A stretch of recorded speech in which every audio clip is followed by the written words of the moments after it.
Take your Bibles or your apps or whatever and turn to Luke chapter 15. That's where we're going to have the preponderance of that text that we're going to go through this morning. And there's so much text that we're not going to have it on the screen. But before I do that, I wanted to make a personal announcement to you. 2 weeks from today is July the 17th, which to most of you doesn't mean anything, but in our family it has great meaning. 10 years ago, this July 17th, one of our granddaughters at the age of 11 months old was diagnosed with cancer in her brainstem, in her back of her brain, and in her cervical spine. And we were told we would never take her home from the hospital. And she'll celebrate 10 years of survivability in 2 weeks. Praise God. I thought of that we're singing that song that God is still the same God today that he was back in Moses' time, that when he was in the time of Jacob and David, and he is. He's still the same God that answers prayers. He's still the same God that can move mountains, can divide the waters. He can do things far beyond what doctors can dream of doing, and so we're so grateful for that. I would also ask you to keep her in prayer. She's gotten to go this last year, an entire year without an MRI. The child's been put to sleep 46 times in her life. I know because I journal all these things. And this is the longest that she's ever been able to go. And although we don't expect anything but good news, I would ask you to pray for that kind of result. We really appreciate it. So Luke 15, and for those of you that have been in church most of your life, or for very long at all, you've read these three parables. But I promise you, I think you're going to get something even that you've never heard, or that some kind of takeaway that maybe you haven't had before from these three parables. I've always thought that it's probably the most breathtaking and fascinating chapters in all the Bible. I suspect that there are a few other chapters that have affected more people in more ways than these parables have. Matter of fact, I don't believe that the term prodigal would probably exist in our vocabulary if it not for the story of the prodigal son. And so there are a lot of themes that are common, and that's what most people focus on. And obviously, Luke chapter 15 is a chapter all about God's grace. It's a chapter all about his forgiveness, about God's passionate pursuit of the lost, of the rebellious, of the sinful, of me, of you, okay? Just fill in the blank. And that's the same message in each of the three parables, but we're going to be focusing a little bit on the subtle differences, because there are subtle but very significant differences in the three stories that Luke records that Jesus told. I want to say something this morning. I'll ask you a question. You don't have to answer, but I'll ask you rhetorically. Would you agree that Jesus deals with reality? I mean, all of his teachings and all of his ministry and everything else, he doesn't really deal with pie-in-the-sky theology. Jesus talks about everyday life. He talks about things that the people that he was talking to could relate to, things about day in and day out life that they were living, and that's why he connected so well with people. You wouldn't gather around a teacher if they were talking nonsense, would you? I mean, your kids go to school, they have teachers that they love and teachers that they don't, but most of the ones that they don't, they tune out because they can't connect. And I can remember when I trained captains down at Fort Sill and everything, a lot of them would say, why do I need to know this? And so what you do as a trainer or as a teacher, you try to bridge the gap and try to connect. Jesus didn't have to do that. People knew exactly what he was talking about when he would tell these stories. They very much related to it. And he was talking about real love and real life and real truth and real passion and what real impact and influence looks like, what real significance and difference and meaning is. And that's what he's talking about. And he expressed this, obviously, not just in his words, but in the love that he had for others, in his miracles. He expressed it certainly at Calvary. And more than anything, he expressed it in the reality in the resurrection. Because, every great teacher can have some sort of profound and great truth, but if they don't have a deliverance, you're really not going to follow them. And Jesus obviously had a great deliverance for us as well. And he asked a question that, based on the evidence and based on the miracles and everything, the voice of God and all that these disciples had experienced with him, he asked them one time, "Who do you say that I am?" Okay? Well, obviously they'd experienced everything with Jesus. They had witnessed a lot of the things. They'd been co-ministering with him and everything. But he asked them, "Who do you say that I am? Okay, you've seen all of this. Now, who do you say that I am? And it's a fair question, because understand that just because the evidence is real, that Jesus is real, and just because the evidence is overwhelming, it doesn't mean necessarily that Jesus is going to be accepted or that his truth and his teaching is going to be accepted. Let me give you a couple of examples and let's compare them, okay? Let's take the Apostle John, brother of James, one of the sons of thunder, ministered with Jesus, was there, witnessed his miracles, had conversations with Jesus, was there for Jesus to witness his failures, everything, was taught by Jesus. Would you agree? I mean, he was there for it all. Then on the other hand, there was Judas. Spent a great deal of time with Jesus, saw the miracles, was there to witness when God said, "This is my own son, who I approve of." Helped minister with him. You agree? One of them, though, gave his life to honor Jesus, and the other one, wanted Jesus to give his life to honor him. See the difference? See, John, I used to think that John was very haughty, because if you read 1 John, 2 John, 3 John, the Gospel of John, and then even Revelation, which is authored by John, John never refers to himself by name. He only refers to himself as the disciple whom Jesus loved, or the beloved of God. And I used to think, you're so haughty. How could you be that way? I thought, I used to think he was saying, Jesus loved me the most. Jesus loved me best. Kind of like siblings, how they'll do that. But the reality is, I don't think that's what John was saying at all. I think what he was saying was, I'm just glad Jesus loved me, And at the end of the day, isn't that the way we are? I mean, I'll be honest with you. Let's be honest. We're in church anyway, so let's be honest with one another, right? I'm glad that Jesus loves you. I love that he loves me, okay? And that's the way he makes you feel. That's who Jesus is. And so there's a lot of selfish nature involved in some of these parables, but John would simply say, all I know at the end of my life, Jesus loved me desperately, and that's a good thing. Jesus knew that too, but he wanted to use Jesus as a means to an end, and he thought he could force Jesus' hand in order to gain an earthly kingdom, and in doing so, he missed the spiritual kingdom. So he's got the right to ask us, who do you say he is? And this morning, I want us to see how we can really brag about Jesus as a group of believers, and really, even for those of you that are not believers, or maybe you're questioning who Jesus is for the first time, I'm glad you're here today, because I really believe that we have the opportunity of a lifetime presented to us right in front of us in these three parables. So let's begin in verse 1 of Luke 15. He says this, tax collectors and sinners were all crowding around Jesus to listen. So the Pharisees and the teachers of the law of Moses started grumbling. This man is friendly with sinners. He even eats with them. And I'm glad Greg brought that up during his communion devotional. There are two audiences here, okay? There's two audiences, and I want you to keep that in mind all the way to the end, that there are two people Jesus is teaching, one more subtly and one more direct. He's directly talking to his followers in telling these three parables, but there's an underlying message to the scribes and Pharisees, the religiosity of the world at the time, if you will.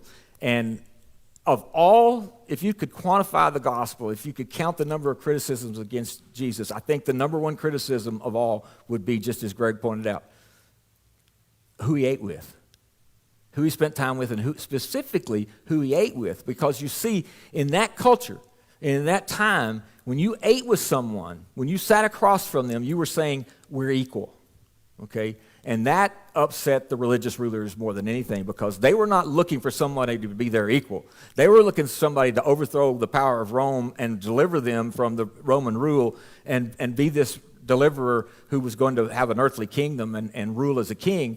And so they missed it, okay? But that's what they were looking for. And so Jesus ate with prostitutes, ate with people who broke the law intentionally, who profited from it. In other words, he ate with people just like you and me, okay? He ate with people just like you and me, and I'm so glad of that. He would have been criticized for having a meal with you and me, quite frankly, and I'm so grateful that he's willing to have a meal with me. And so that's the message I want you to get. But also, maybe you're going to identify as you go along. Maybe you've been in church forever, and you've been a good person, and maybe you're thinking more along the way the Pharisees are thinking, and that is that, well, certain people just shouldn't be allowed in, here's the message I got for you. One, you're not God. And two, you're still going to be invited, and so are those other people. They're going to be invited whether you believe they should be there or not. And so Jesus begins, and he tells them a story. And so let's continue. If any of you has 100 sheep, and one of them gets lost, what will you do? Wouldn't you leave the 99 in the field and go to look at the lost sheep until you find it? And when you find it, you would be so glad that you will put it on your shoulder and carry it home. And then you will call your friends and neighbors and say, let's celebrate. I found my lost sheep. Jesus said, in the same way, there is more happiness in heaven because of one sinner who turns to God than over 99 people who don't need to. So let's explore this beautiful, poignant story a little bit. If you're going to understand who Jesus is, then we have to understand, and this parable tells us what his response to our mistakes are. What his response to our mistakes in life are. You see, you read Scripture in Old Testament and New Testament, and there's all kinds of analogies of Jesus or God being the good shepherd and us being the sheep. And I want to summarize all of those scriptures, all of those references to us being sheep and God being the shepherd, okay? Sheep are dumb. We are sheep. Okay. Any questions? That's some real deep theology right there, but that's what the message is, okay? And remember that when Jesus called people sheep, it's because they're ignorant. That we are solely focused on one desire at a time, and namely, it's food, okay? Namely, it's food. I want to say it was Jennifer that told me this story one time, and maybe it wasn't, but it was in our Sunday school class, and someone told the story of a girl who had been given charge of 3 little ewe lambs to take care of them, to feed them, to water them, make sure they were secure and everything. And one particular evening, she didn't get the gate secured. And her father wakes her up the next morning and brings her out and shows her 3 dead little lambs. And they had literally gotten out and eaten themselves to death. They had not as cannibals, but they'd gotten into poisonous weeds, noxious weeds, and they poisoned themselves, and they didn't know how to stop. See, you see, without restraints, without the shepherd there to put the constraints around them and the restraints around them, they ignorantly ate themselves to death. Can you relate to that? Can you relate to that at all?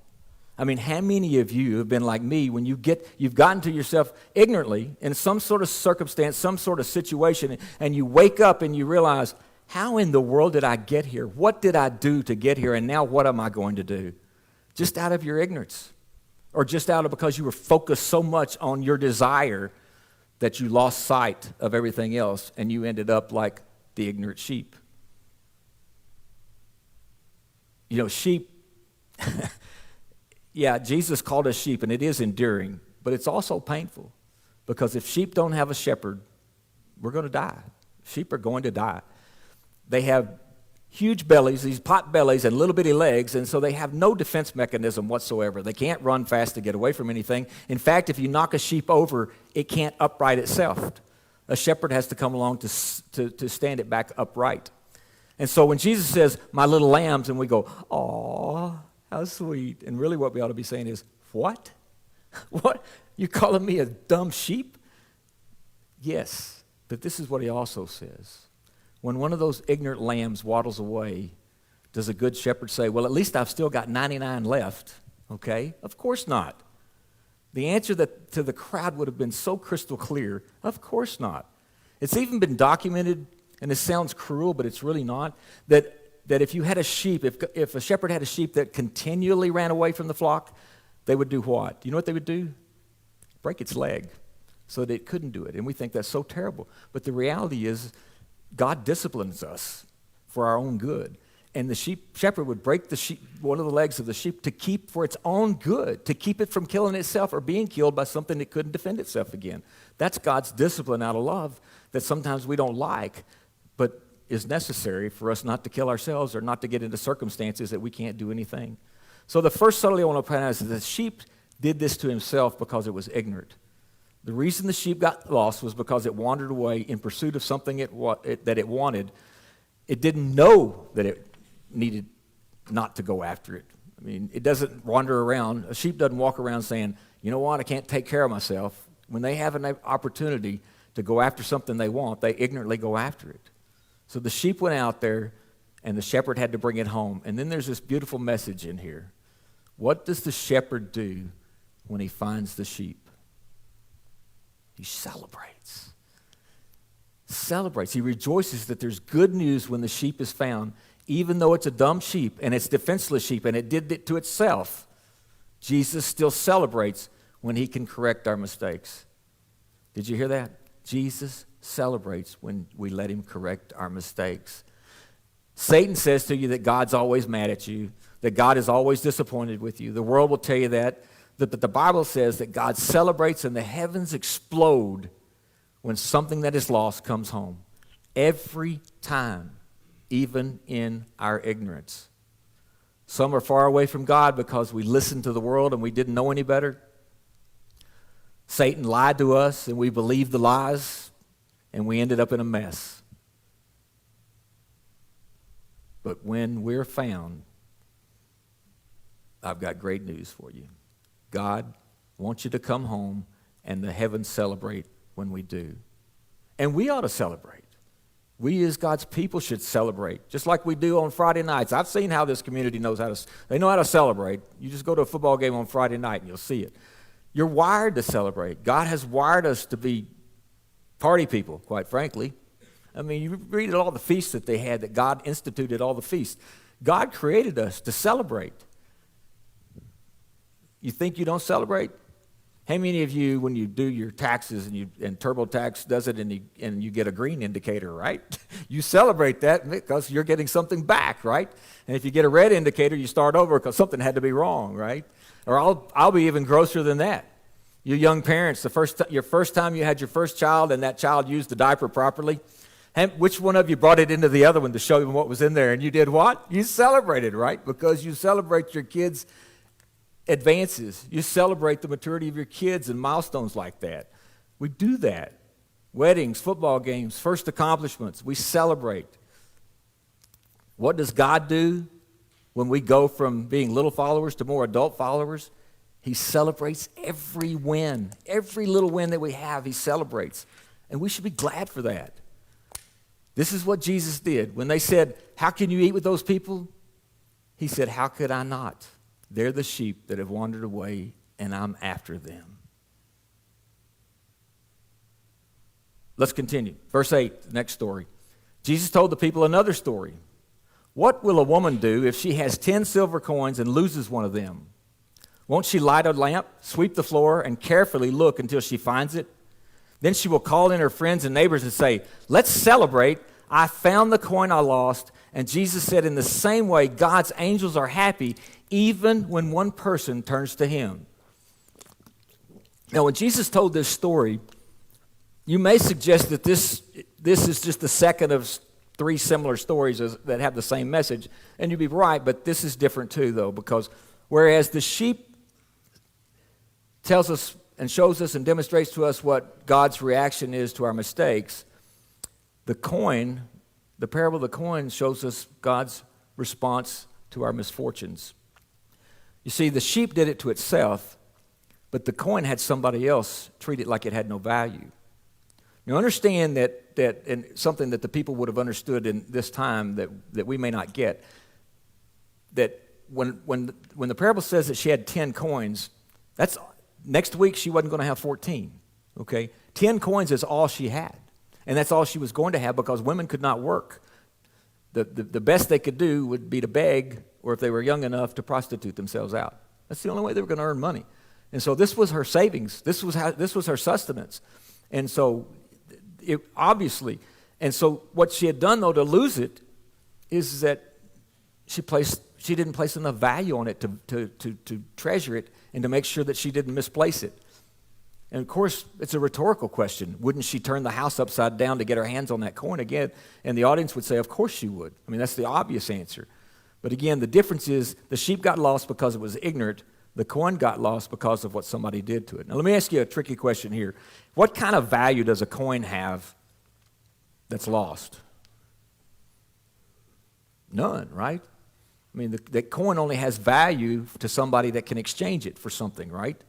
I can remember when we lived in Leavenworth, Kansas, one of the guys I went to church with owned a novelty sports shop, cards and autographs and photographs and all this stuff and everything. And my boys were 7 and 10 at the time, and they got into collecting baseball cards. And this guy convinced them that if they would get these baseball cards and hold on them to 15, 20, 25 years, man, they would never have to work again. You know, that's the kind of promises he had made to them and everything. And they would get the Beckett's every month, and they would check to see if this card had gone up in value or down in value. And all the while, I'm telling them, you know how much value that card has, right? And he said, yeah, it's worth this. And I said, no, it's worth what somebody will pay you for it.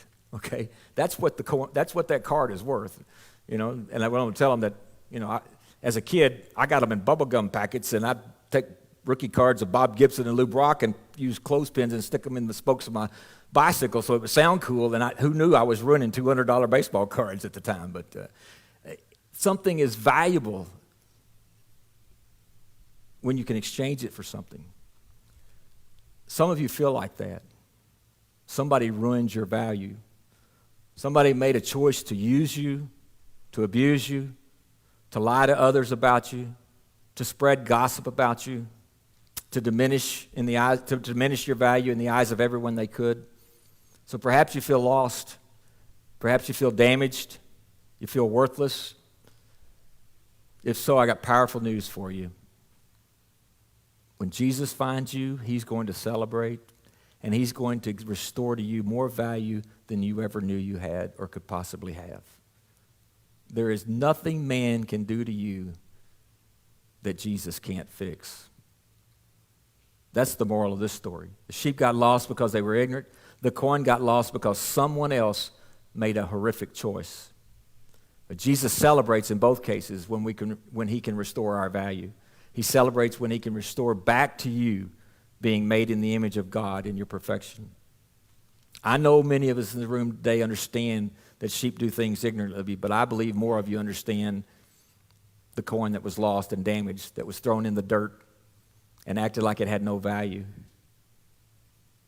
But the owner of that coin is pursuing you, turning the house upside down to get you back in his possession, because a coin in the hand of someone who can use it has all the value it needs. Okay? That coin is worth something because you can purchase something with it. Let me tell you how much you were worth. You've been purchased.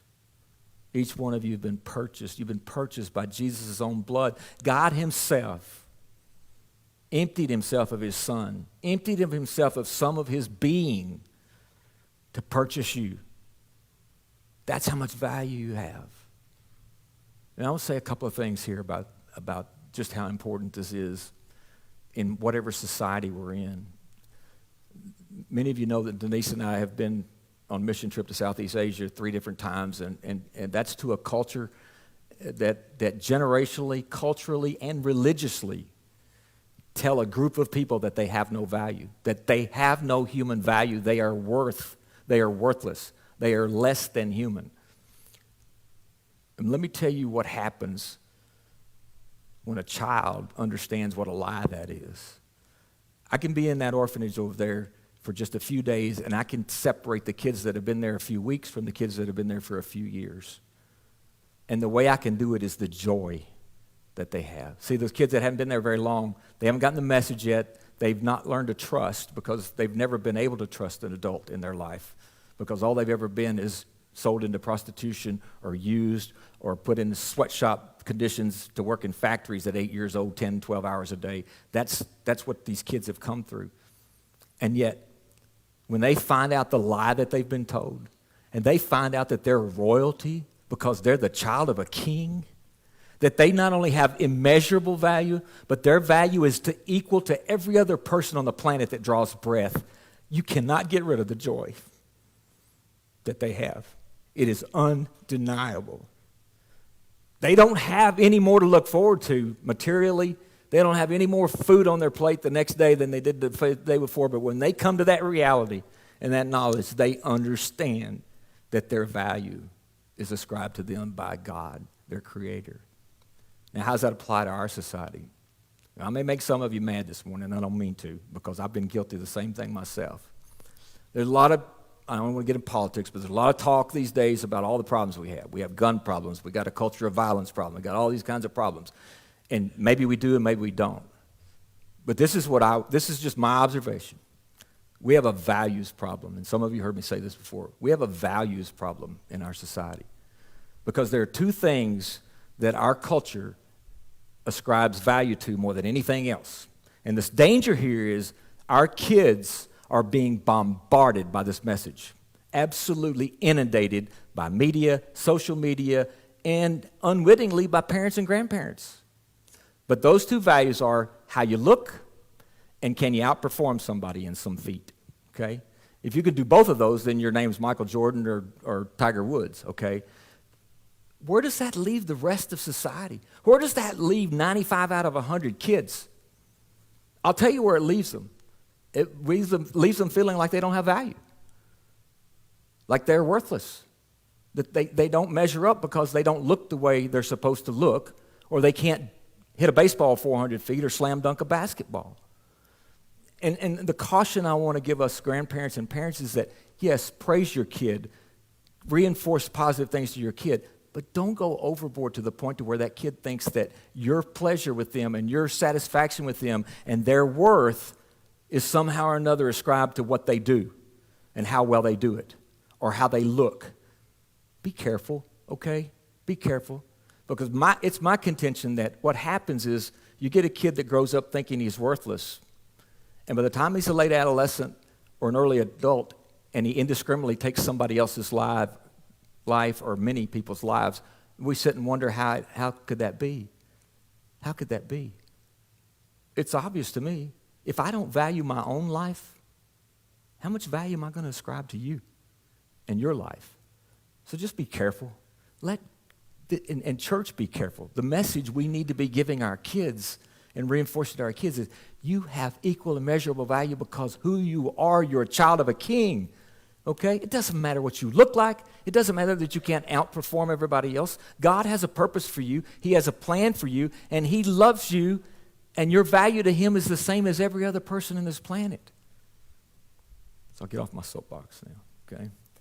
Moving on. He told the final story, and everybody's familiar with this story. But Shakespeare had at least two plays that were based on the parable of the prodigal son. But he said, once a man had two sons. The younger one said to his father, "Give me my share of the property." So the father divided his property between the two sons. Now I want to pause here for a second. You see, when the son said to his dad and says, I want my share, I'm going to paraphrase what he was really saying to his dad. I wish you would die so that I can get on with my life. That's literally what he was saying.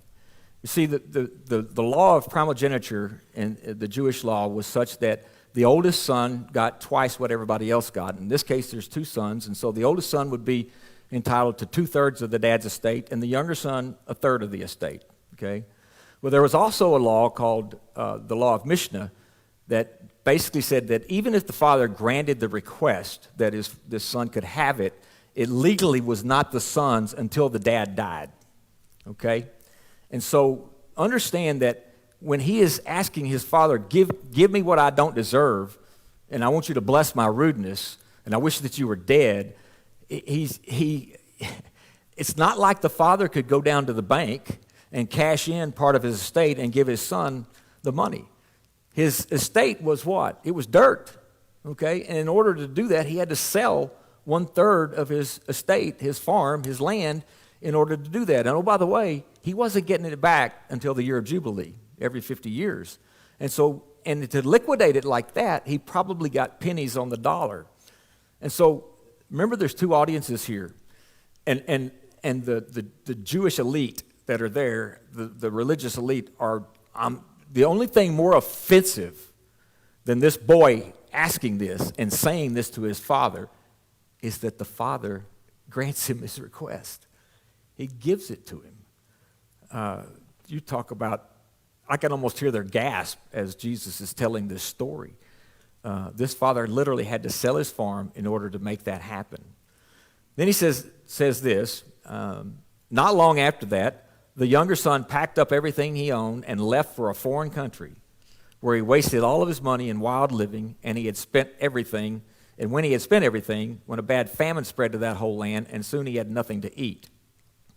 Again, I can hear the Pharisees again at the notion. When he says you're going to a foreign country, he's going to a Gentile country, in other words. In other words, you're going to deny your inheritance, your culture, your family, and everything. You're turning your back on all of that to go live amongst the Gentiles.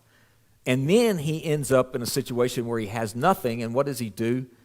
He hires himself out to a pig farmer, which nothing could be further from honorable to a Jew than that. Nothing, absolutely nothing.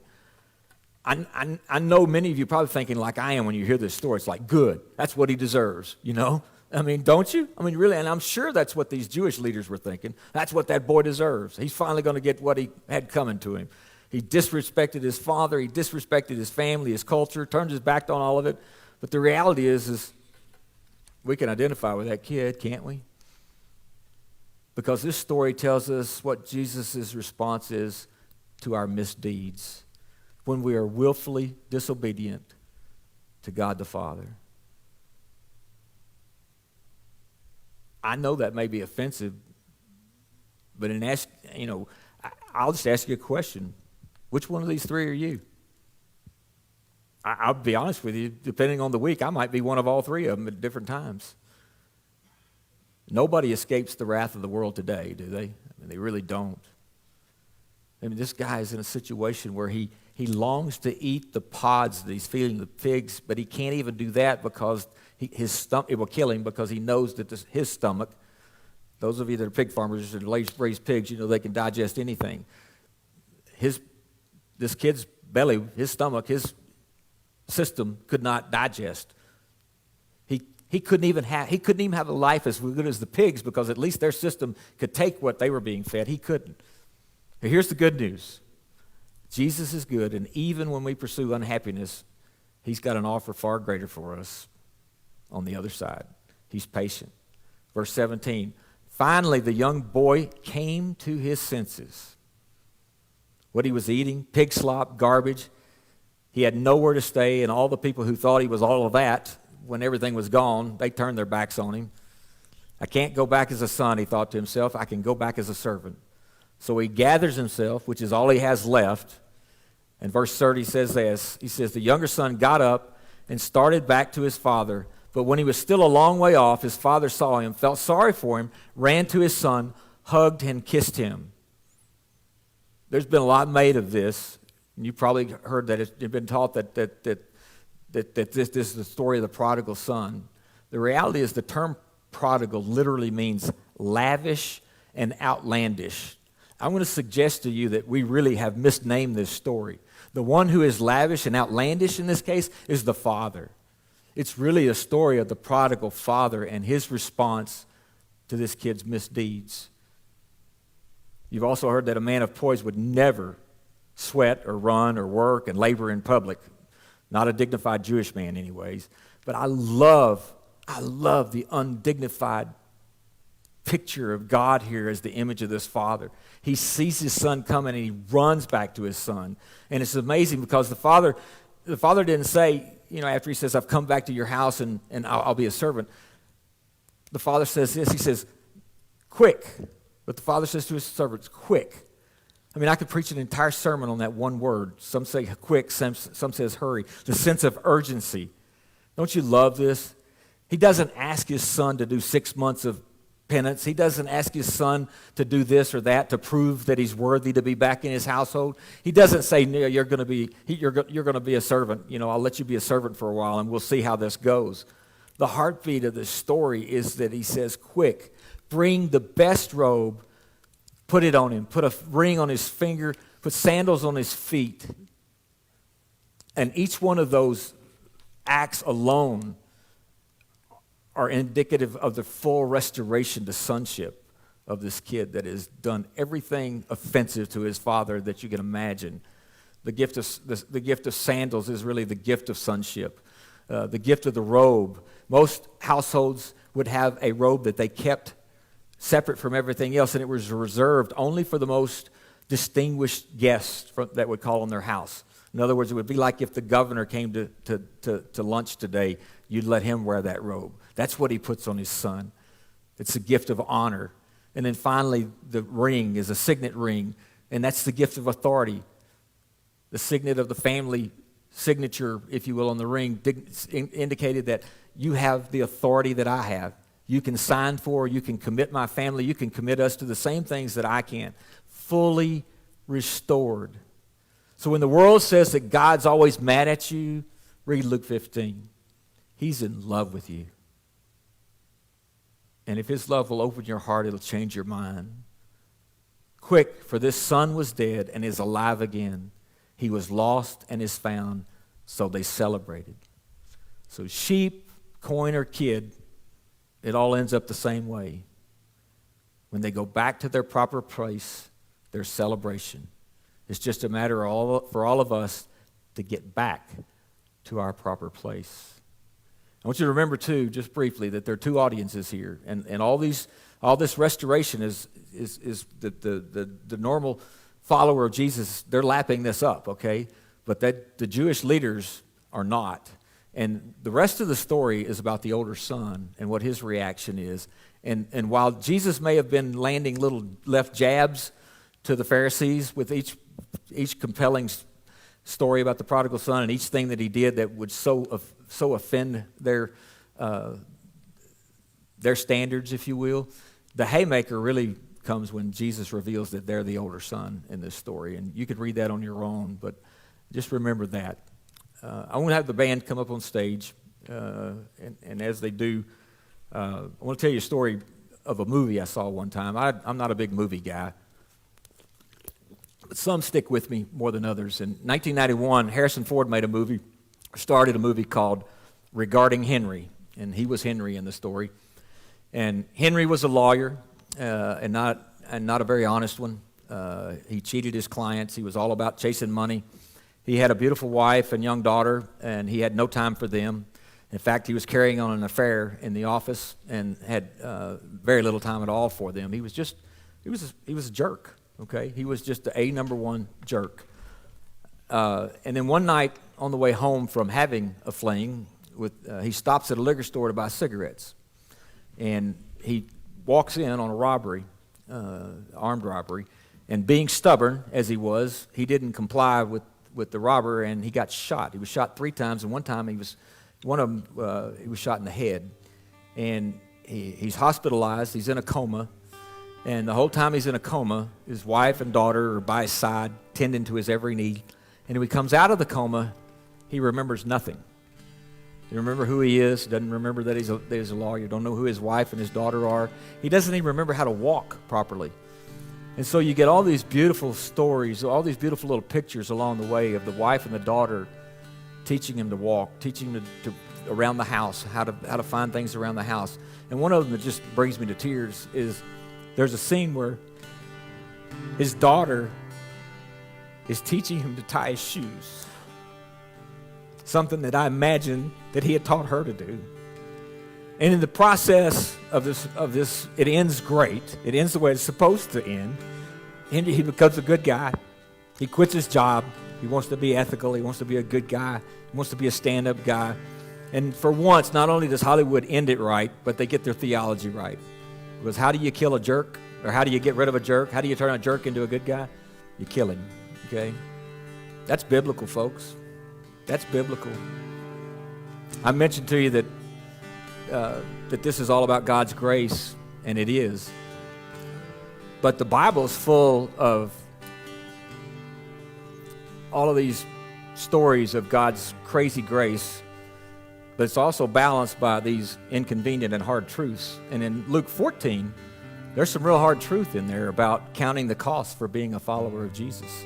And he talks about you got to love Jesus as if the way you love everybody else in your family and in your circle of friends looks like hate, because compared to the way you love Jesus.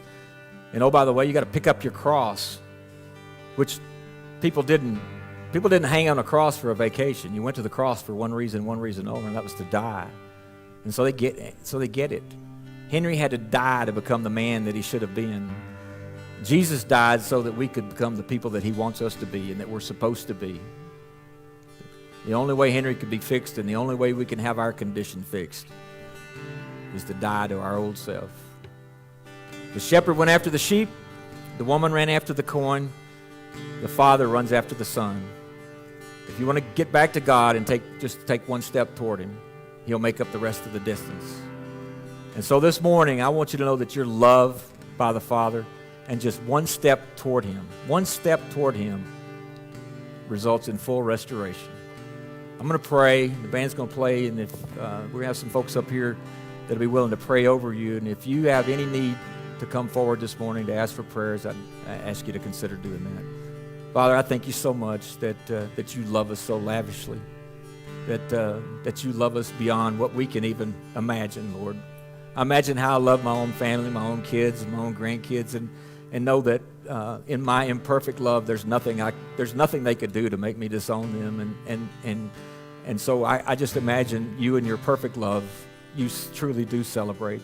The heavens celebrate when one of your children comes back. And so, Lord, I just pray that if somebody here today needs to make that decision, that they'll be just like the prodigal son, that they'll determine in their own minds, and the minute that he determined to go home, he was restored. The rest of it was just, Father, I believe the rest of it was just for us, for our benefits, to tell us just how that restoration takes place. And so whether somebody does it right in their seats this morning or whether they come forward to ask for prayer, Lord, I pray that your Holy Spirit would move among us. I pray in Jesus' name. Amen.